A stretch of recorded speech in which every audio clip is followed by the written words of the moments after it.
We begin at the end of an astonishing journey. By the mid-20th century, the British Empire, once the largest, richest, and most powerful empire in world history, had unraveled almost completely. How did a superpower that once boasted that the sun never set on its domain fade into history? In this video, we'll trace the empire from its humble origins to its sunset, weaving a dramatic narrative filled with triumphs, upheavals, and hard-won lessons. Along the way, we'll uncover the human stories and epical events that turned Britain's global dream into a cautionary tale. The tone here is conversational, as if we're sitting together recounting an epic saga. Picture the world of 1600. A small island kingdom just vanquished the Spanish Armada, its leaders dreaming of far-flung riches. By 1783, Britain had lost the American colonies, but its voyage was just beginning. Fast forward to 1914, and Britain ruled nearly a quarter of humanity. Yet 2 world wars, rising nationalism, and shifting world powers would carry that empire to its twilight. Let's begin at the beginning, with the origins of a global empire, and chart the winding road to its final fade-out. In 1588, the English Navy dealt Spain its mightiest blow by defeating the Spanish Armada, securing England's seafaring future. As Britannica notes, this victory establishes the superiority of English ships and seamanship, making England ready to enter the race for overseas trade and possessions. Within a generation, England would send explorers and privateers across the oceans. In 1600, Queen Elizabeth I granted the charter for the East India Company, planting the first seeds of British trading influence in India. In 1607, on the other side of the world, the first permanent English colony was founded at Jamestown, Virginia. This was England's toe in the door of North America, long before it dared call itself an empire. Over the 17th century, England wrestled control of nearby lands. Wales was secured under Edward I, Ireland under the Tudors, and Scottish Union came in 1707. England and Scotland united their crowns. Meanwhile, the English navy and traders crossed every ocean. By the mid-1600s, English planters held Jamaica in the Caribbean and a foothold on the Atlantic coasts of Canada. The Navigation Acts, 1651, and later laws ensured that American and Asian trade enriched London. Conflicts with other powers laid foundations for a vast empire. In India, Robert Clive's victory at Plassey in 1757 made him the virtual master of Bengal, giving Britain a strong base on the subcontinent. In North America, Britain's troops won the Battle of Quebec, 1759, virtually ending France's colonial power in Canada. After the 1763 Treaty of Paris ended the 7 Years' War, France ceded much of its North American and Indian territory to Britain. Yet, even as Britain gained, early cracks appeared. The American Revolution, 1775 to 1783, saw 13 colonies break away and forge the United States. Many in Britain were shocked. How could London lose territories so close to home? The loss was a blow, but the empire would soon refocus elsewhere. Loyalist settlers fled north to Canada, bolstering British North America, while other colonists looked south and east. By 1800, Britain had built a patchwork of colonies and trading posts across the globe. The foundations were laid: Atlantic islands, Caribbean plantations, growing claims in Africa, footholds in India, and nascent settlements in Australia and New Zealand. Notably, slavery was a grim part of early empire. Britain's ships and colonies depended on enslaved labor, and by 1807, Britain officially ended the slave trade. 1833 abolished slavery outright. These acts showed evolving attitudes even as empire expanded. By the 19th century, the British Empire entered a golden era. The Napoleonic Wars, 1803 to 1815, against France, cemented Britain's naval supremacy. When Napoleon fell, Britain stood as the uncontested global hegemon.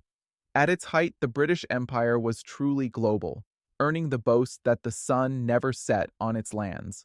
Encyclopedia Britannica emphasizes that in world history, the British Empire was the largest, richest, and most powerful empire.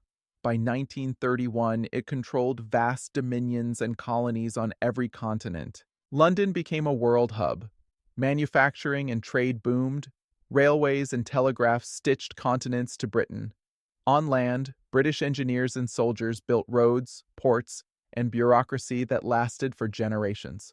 In Africa, the Berlin Conference, 1884 to 1885, gave Britain a huge swath of territory, stretching from South Africa to Egypt, the famous Cape to Cairo vision. In Asia, after the Indian Mutiny, 1857, the British government replaced the East India Company, marking the start of the British Raj in India. All this empire brought wealth and pride, but also overreach. Yet by the late 1800s, signs of strain were appearing. Other powers were catching up. Britain's classic naval dominance was challenged by Germany's new warships. A rising United States flexed economic muscles, while Japan modernized rapidly. Meanwhile, nationalist movements began stirring in the empire's colonies. As one source notes, by the turn of the 20th century, Britain's power began to erode, and Germany expanded its naval power, undermining British naval supremacy. Social change also rippled through the empire. In some colonies, Britain granted self-rule. Canada, Australia, New Zealand, and South Africa became dominions by early 1900s. These white majority dominions mostly remained loyal, but they were semi-independent countries now. Elsewhere, calls for freedom grew louder. In 1905 and 1911, Egyptians protested British influence in the Suez and Nile, and the Indian National Congress, founded in 1885, demanded more rights. Young leaders like Mahatma Gandhi and Muhammad Ali Jinnah began agitating for real change. By 1914, the British Empire was vast, but its foundations were shaken. Tensions between London's desire to hold on and the world's push towards self-determination were mounting. And then came World War I, a conflict that would expose the limits of empire. When World War I erupted in 1914, Britain fought alongside troops from across the empire: Canadians, Australians, Indians, South Africans, and many others. The empire's resources and manpower were poured into an unprecedented struggle, but the costs were staggering. Imperial troops in the trenches. An Australian machine gun team advances on the Somme in 1916. Millions of soldiers from Britain's dominions and colonies fought in World War I, suffering massive casualties and testing the empire's bonds. WWI ended in Allied victory, and Britain did come away with new territories: Germany's African colonies, parts of the Middle East under Mandate. But the war exhausted Britain. As historians note, the conflict placed enormous strain on Britain's military, financial, and manpower resources. Britain emerged in 1919 owning its largest ever empire on maps. But at home, the economy was shattered and society was weary.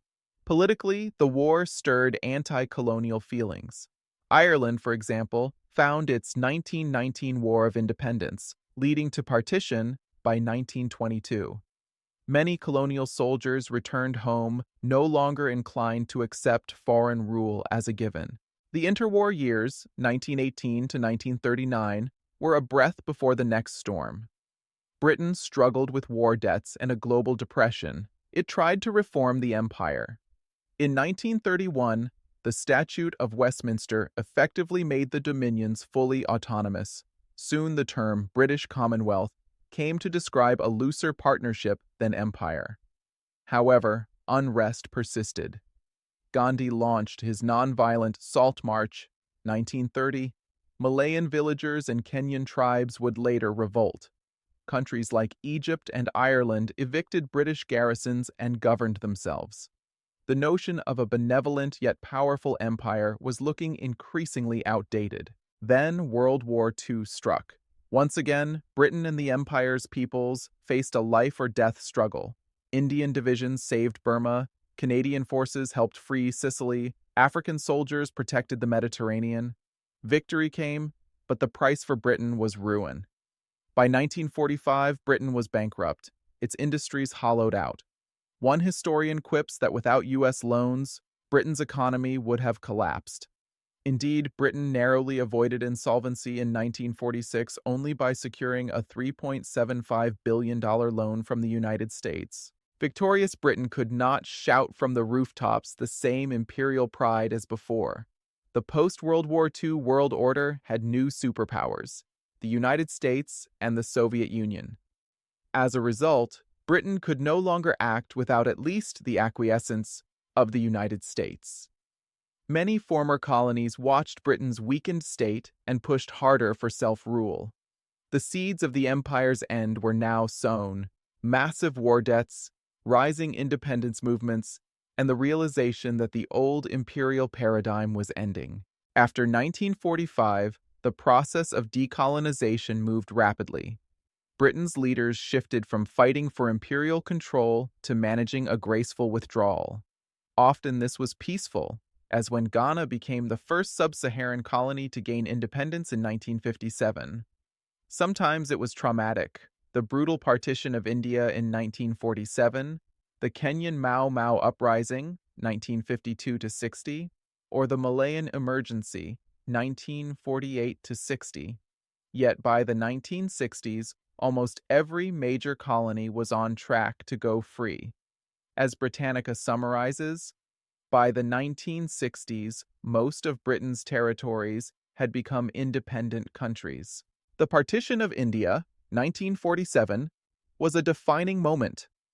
The Raj ended on August 15, 1947, splitting British India into Pakistan and India. India and Pakistan emerged as independent nations amid great violence and displacement. Britain's last viceroy, Lord Mountbatten, had brought the date forward to avert civil war. This wrenching birth of new nations showed that even the empire's crown jewels were no longer secure under London's rule. Other parts of the empire fell away one by one. The Gold Coast, Ghana, won independence in 1957, inspiring others in Africa. Egypt, which had been under British influence, finally asserted control of the Suez Canal. In a fateful moment in 1956, Egyptian President Nasser nationalized Suez, prompting Britain and France to launch a short invasion to seize the canal. Britain expected an easy victory. Instead, it faced international outrage and U.S. opposition. Suez Crisis, 1956. British-built ships blocked the canal. Britain and France attacked Egypt to protect Suez, but under U.S. and UN pressure, they were forced to retreat. The crisis humiliated Britain and exposed the empire's sharp decline. The Suez Crisis was a stark symbol of imperial sunset. Internationally, Britain's status was revealed as a second-tier power. For 2 days, the British Marines fought along the canal, but U.S. President Eisenhower refused to finance the operation and threatened sanctions. Under intense pressure, Prime Minister Anthony Eden abruptly withdrew troops. In London, outrage and shame erupted.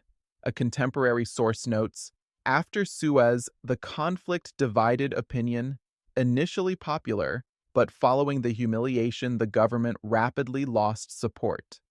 Eden resigned in January 1957, acknowledging Britain could not sustain such adventures. By 1956, the sun had already set on the British Imperium, wrote a historian of the time. Suez taught the world that Britain must now consult the United States on any major move. It also emboldened nationalist movements elsewhere. Egypt kept the canal and leaned toward the USSR, inspiring anti-colonial campaigns in the Middle East and Asia. In the decade that followed, one African colony after another became independent: Nigeria 1960, Kenya 1963, etc. By 1971, the British withdrew from the Persian Gulf, east of Suez, admitting that even their military bases overseas were a thing of the past. Finally, in 1997, Britain handed over Hong Kong to China. Hong Kong had been a British colony since 1842, and its return on the 1st of July 1997 is often cited as the symbolic end of the empire. As Britannica records, the last significant British colony, Hong Kong, is returned to Chinese sovereignty. By this time, virtually nothing remains of the British Empire. The Union Jack lowered over Victoria Harbor under fireworks, an emotional final curtain. Today, only 14 small overseas territories remain under British sovereignty, a far cry from the 50-plus countries once directly ruled from London. Key drivers of the empire's decline. Economic exhaustion after wars. 2 world wars left Britain deeply in debt. As one source notes, Britain was left essentially bankrupt after 1945, saved only by a massive U.S. loan. Rise of nationalism. Colonized peoples fought for self-rule. Leaders like Gandhi in India led nonviolent campaigns, and by the 1960s, most British territories had become independent. International competition. New great powers emerged. Germany and the U.S. challenged Britain's supremacy. After W2, the U.S. and USSR dominated global affairs, making Britain a second-tier power. Political blowbacks. Misadventures like the Suez invasion of 1956 publicly humiliated Britain. The Suez Crisis showed Britain could not act without U.S. backing, shattering any illusion of imperial invincibility. The story of the British Empire's rise and fall is a dramatic arc of human ambition and historical forces. We saw how small beginnings in the 1500s grew into the largest empire in world history. Yet we also saw how unforeseen challenges, war, debt, the desire for freedom, can overturn even the mightiest plans.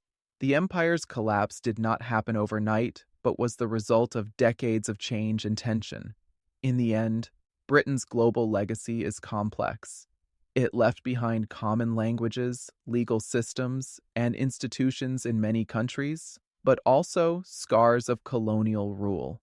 Understanding this sunset helps us grasp why the modern world looks the way it does, why international power balances shifted, and why so many nations chart their own courses today. Thank you for joining this journey through history. If you found this exploration insightful, please like this video and subscribe for more deep dives. Let us know in the comments. Which aspect of the British Empire's decline surprised you most? We love hearing your thoughts. Until next time, keep asking big questions about our shared past.